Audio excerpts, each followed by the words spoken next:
back to March Madness Children's Book Edition. We've just finished the first round of tournament play.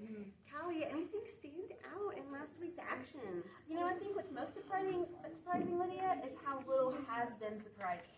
So we have kept our eye up here on the Giving Tree and Green Eggs and Ham, and we could tell from early on that this was just going to be who had the ball last. And that's exactly what happened with Giving Tree eking out Green Eggs and Ham. And they are going to go on to take Where the Wild Things Are. Oh, wow, exciting stuff. What matchups are you keeping your eye on for this round? Great question. So I am looking at over here, we are going to have Goodnight Moon by Margaret Wise Brown take on The Story of Ferdinand by Monroe Leaf.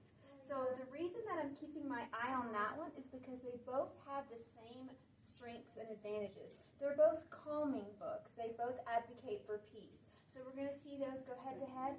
What I think is going to happen is that the powerful and contrasting illustrations in Goodnight Moon are going to edge out the flower-eating Ferdinand. Insightful stuff, truly. Make sure you come into Farge to vote, and we'll see you next week with more tournament updates. We'll see you soon. Hi, this is Joe the bracketologist, and I'm here for another week of poor predictions, and to avoid that, I have enlisted help of Jerome the Giraffe. Hello there, Jerome. Now, we both agree that I need help, right? And not just picking picture books? Yeah, well, maybe this is not the time to discuss that. The other round of 8 matchups that were already highlighted, so we're going to discuss Make Way for Ducklings versus Dragon Love Tacos and The Snowy Day versus The Hungry Caterpillar.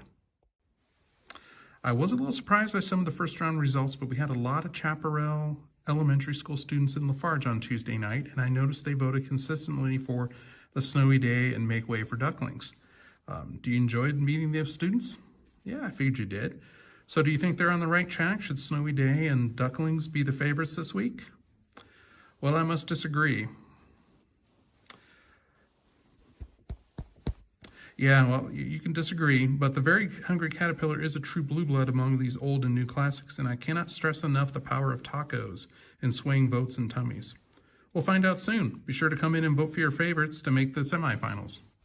Thanks for your help, Jerome.